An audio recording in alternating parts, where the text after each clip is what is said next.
So the rhetoric, there has been so much made about the Madison Square Garden rally. I have to laugh at this about the rhetoric and what things are being said and how short people's memories can be or how much they think our memories are that short.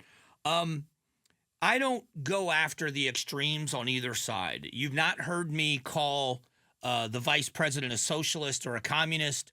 I call Bernie Sanders a socialist because he calls himself a socialist. He is a self-affirmed democratic socialist, as is Alexandria Ocasio-Cortez. I'm not labeling somebody something they're not calling themselves. I just disagree with the vice president's policies. I don't agree with them. I didn't agree with Hillary Clinton. I didn't agree with Barack Obama.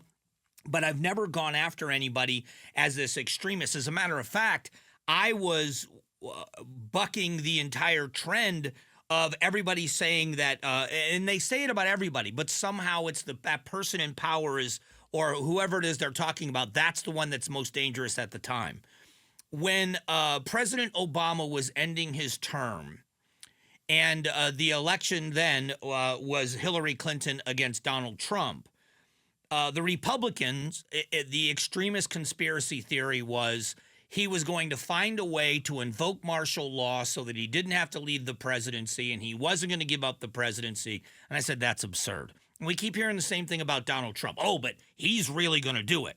So I took a walk down memory lane. I want to remind people of some things because I think it's important for us to remember history. So a comedian at the Trump rally made a joke that was horrible. It was a stupid joke about Puerto Rico, and it was a bad joke. It was something that shouldn't have been said. It wasn't Trump that said it. It was a comedian on the stage that, by the way, defended himself later and said, you know what? I joked about everybody. If you didn't think it was funny, that's on you, but I'm not racist. It was a joke. I cracked a joke. But all of a sudden, this is on fire, and it's going to burn down the Trump campaign. In 1977, as long as we're doing this, I think it's in this pile. Let me see. I have a couple of different piles. In 1977, a senator named Joe Biden said that if we desegregated, that the 1977 certain desegregation policies in schools, if we desegregated the schools, this is a quote, certain desegregation policies would cause his children to grow up in a racial jungle. So that was Joe Biden's words, and yet we don't hold them against him. Go back to, and you say, well, look how far back that was. We go back 20-something years. We've pulled quotes from everybody. Donald Trump and what he said about women 20 years ago, about this person and that person. So I'm just trying to balance the extremes. I was in Washington, D.C. for the inauguration of Donald Trump in January of 2017. I witnessed what happened. I didn't read about it. I saw it. And the level of anger and vitriol, the level of security, they had dump trucks and buses across intersections, across streets, so that cars couldn't ram the barricades. They had concrete barricades and fencing on an outer perimeter of about a mile around the Capitol building because they were concerned about the violence. 217 people were arrested. 217 people were arrested. 6 police officers were injured in the violence. I'm just reminding everyone that the political violence and the extremists are alive and well on both sides. Making this about one side of the aisle is unfair. So you got 200, this was when Trump was inaugurated. By the way, the charges against all those people were dropped.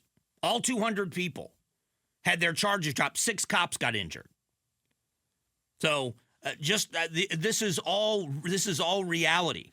I've got a list of this is a story from NBC News. There is a list in front of me of who and why Democrats were not going to go to the Trump inauguration. Why?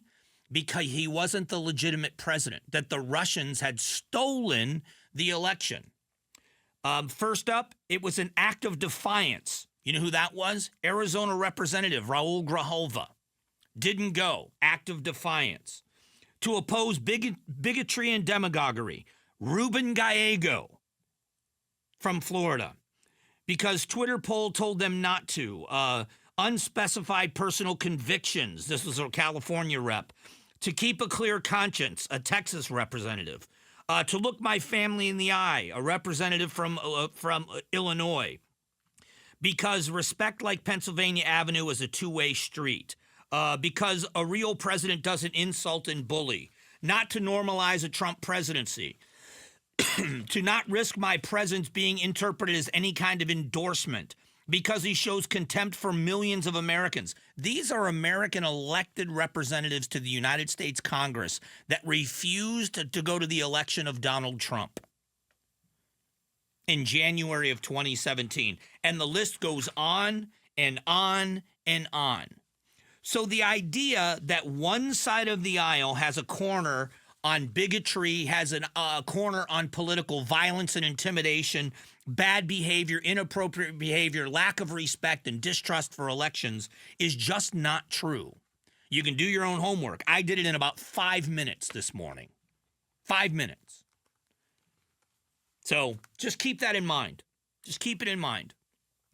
We should be getting rid of it on both sides.